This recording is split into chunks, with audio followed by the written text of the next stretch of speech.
আর আমাদের সবার কিন্তু উচিত বয়স ভেদে বাচ্চাদের খেলনা নির্বাচন করা।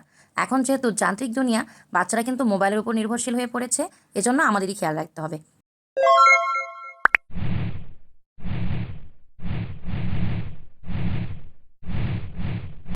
আসসালামু আলাইকুম বন্ধুরা, আমি হুমায়রা মিয়াজাবিন চলে এসেছি একটি নতুন ব্লগ ভিডিও নিয়ে। আজ প্রায় 2 সপ্তাহ পর আমি চলে এসেছি আপনাদের জন্য একটি ভিডিও নিয়ে। এই ভিডিওটা ছিল ঈদের 2 দিন আগের। তো আমি দীর্ঘদিন অসুস্থ থাকায় ভিডিও ছাড়তে পারছিলাম না। তো আজ বেশ সুস্থ বোধ করছি, তো ভাবলাম আপনাদের সঙ্গে এই ভিডিওটি শেয়ার করে নিই। ভিডিওটি আগে থেকে এডিট করা ছিল, শরীর খারাপ থাকায় ভয়েস দিতে পারি নাই।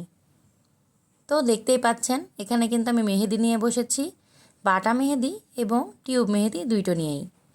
তো টিউব মেহেদি বলতে আমি কাবেরিটাই পছন্দ করি, কারণ কাবেরির রঙটাই এখন খুব ভালো।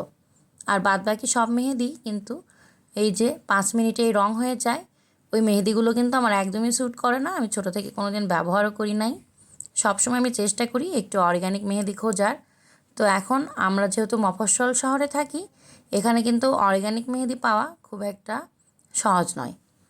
তো যার জন্য কাবেরিটাই আমি প্রেফার করি, এটাই আমার ভালো লাগে। এটা কিন্তু একটা অর্গ্যানিক মেহেদির ফিল দেয়। আর সাথে আছে আমার এই বাটা মেহেদি। বাটা মেহেদি ছাড়া কিন্তু আমার ঈদই হয় না।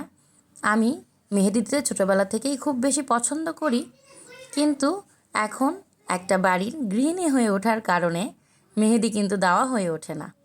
আর মেহেদি দেবো বসে বসে, পরদিন রান্নাবান্না করতে কিন্তু সব কিছুই ধুয়ে চলে যায়। তো আমি ঈদের 2-3 দিন আগে চেষ্টা করি বাটা মেহেদি হাতে দেওয়ার। তো আজ আমি এটা নিয়েই বসেছি। বাড়ির সমস্ত কাজ শেষ করে, সবার খাওয়া দাওয়া কমপ্লিট করে, সেহরির জন্য ভাতের চালটাও ধুয়ে রাইস কুকারে রেখে দিয়েছি, যাতে মেহেদিতে কোনো সমস্যা না হয়। আর এদিকে মেহেদি দিতে বসেছি, ছেলেরা এসে হাজির। দেখতেই পাচ্ছেন ছোট ছেলের হাতেও মেহেদি দিয়ে দিলাম এবং বড় ছেলের হাতেও একটা চাঁদ এঁকে দিয়েছি। চাঁদটা খুব সুন্দর লাগছে, তাই না? ছোট ছেলে কিন্তু 1 ঘন্টা হাত সোজা করে বসেছিল। এরপরেই ওকে মুক্তি দিয়ে দিলাম, মেহেদিটা তুলে দিলাম। দেখুন ওর হাতে কেমন লেগেছে, জীবনের প্রথম মেহেদি। আর এটা কিন্তু পরদিন সকালের। আমি কিন্তু টানা দীর্ঘ সময় হাতে মেহেদি দিয়ে হাত টান টান করে রাতে সারা রাত ঘুমিয়েছি এবং সেহরিতেও কিন্তু আমি হাতের মেহেদি তুলি নাই। সেহরি খেয়ে আমি আবার মেহেদি দিয়ে দিয়েছিলাম, যাতে রঙটা ভালো আসে।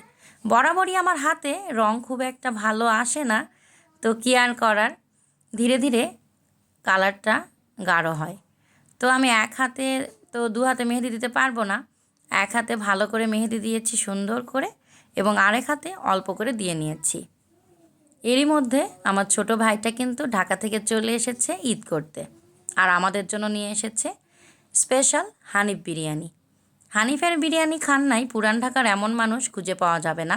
এবং ঢাকাতেও কিন্তু যারা থাকেন, তারা পুরান ঢাকার খাবার সম্বন্ধে জানেন, তারা অবশ্যই হানিফের বিরিয়ানি অবশ্যই খান এবং হাজি বিরিয়ানিও খান।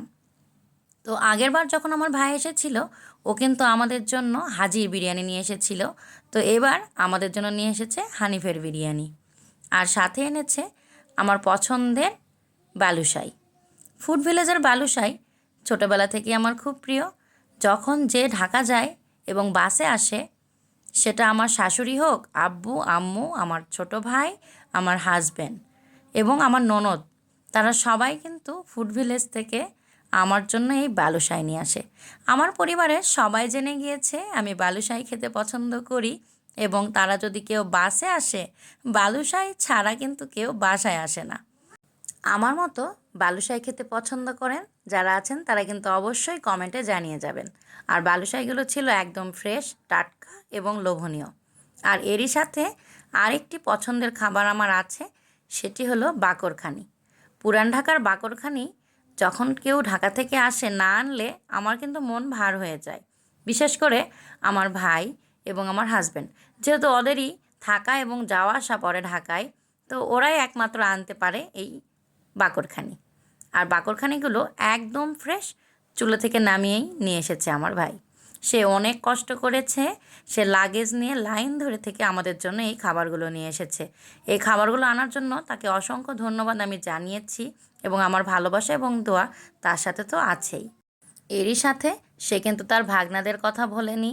তার ভাগনারা নানা ভাইয়ের কাছে যেটা আবদার করে সেটা কিন্তু আসে তাদের মামার মাধ্যমে। তো যখনই যেটা আবদার হয় মামা সোনা সেটা নিয়ে আসে। আমার বাচ্চারা তাদের মামাকে মামা সোনা বলে ডাকে। তো আমার ছোটো ছেলের আবদার ছিল একটি বুলেট ট্রেন এবং ট্রেনের লাইন। সে চাইছিল আসল ট্রেনের লাইনের মতো ট্রেন তার একটা থাকুক। সে ট্রেন খুব পছন্দ করে। আমার ভিডিও যারা দেখেন তারা অবশ্যই জানেন আমার বাচ্চারা কিন্তু ট্রেন জার্নি এবং ট্রেন দেখতে খুবই ভালোবাসে। তো শুধু ছোটো ভাগনার জন্য তো আনলে হবে না, বড় ভাগ্নের জন্যও নিয়ে এসেছে একটি বিজ্ঞান বাক্স। যে বিজ্ঞান বাক্সটা আমার ছেলের খুবই প্রিয়। এর আগেও একটি বিজ্ঞান বাক্স নিয়ে এসে দিয়েছিল ওর মামা, সেটা কিন্তু সে বানিয়েছে, ওইটা ছিল মহাকাশ জগৎ সম্পর্কে। আর এবারেরটা অদ্ভুত মাপচক, এটাও কিন্তু খুবই ভালো। আমার ছেলে কিন্তু এটা ট্রাই করছিল। আর আমার ছোট ছেলে সাথে সাথেই গিফট পাওয়ার সঙ্গে সঙ্গেই লেগে পড়েছে তার মামার সঙ্গে, যে মামা সোনা এটা বানিয়ে দিন।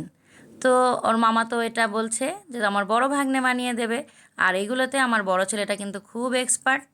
ও কিন্তু খুব পছন্দ করে যে কোনো খেলনা নিয়ে খেলতে, এবং খেলনার সেট আপ ও খুব ভালো বোঝে। তো ওই খুব দ্রুত ওর ভাইকে বানিয়ে দিচ্ছিল ট্রেন সেটটা। তো ট্রেন সেট বানানো হয়ে গেলেই সেটা নিয়ে খেলা শুরু হয়ে গিয়েছে, এবং আমার ছেলে কোথায় বসবে কী করবে সে কিছুই বুঝছিল না। সে ট্রেন সেটের মাঝখানে বসে পড়েছে এবং ট্রেন সেটটা কিন্তু দারুণভাবে চলছিল। এই পাশে ট্রেন সেটটি চলতে থাক, আরেক পাশে আমরা খুলে দেখি বিজ্ঞান বাক্স। তো আমার বড় ছেলেটা কিন্তু খুলছে তার নিজের গিফট। তার নিজের গিফটটা আগে খোলার ইচ্ছে থাকলেও ছোট ভাইয়ের আবদার সে ফেলতে পারেনি। সে ছোট ভাইয়েরটাই আগে সেট করে দিয়েছে, তারপর নিজেরটা খুলে দেখছে। এগুলো কিন্তু বাচ্চাদের জন্য অনেক শিক্ষণীয়। আমার ছোট ভাইটা যখনই বাচ্চাদের জন্য কিছু কেনার সুযোগ পায় ও কিন্তু সবসময় শিক্ষণীয় কিছু কেনে। আর আমাদের সবার কিন্তু উচিত বয়স ভেদে বাচ্চাদের খেলনা নির্বাচন করা। এখন যেহেতু যান্ত্রিক দুনিয়া, বাচ্চারা কিন্তু মোবাইলের উপর নির্ভরশীল হয়ে পড়েছে, এজন্য আমাদেরই খেয়াল রাখতে হবে। আজকের ভিডিওটি এ পর্যন্তই, দেখা হবে পরের ভিডিওতে। আসসালামু আলাইকুম, আল্লাহ হাফেজ।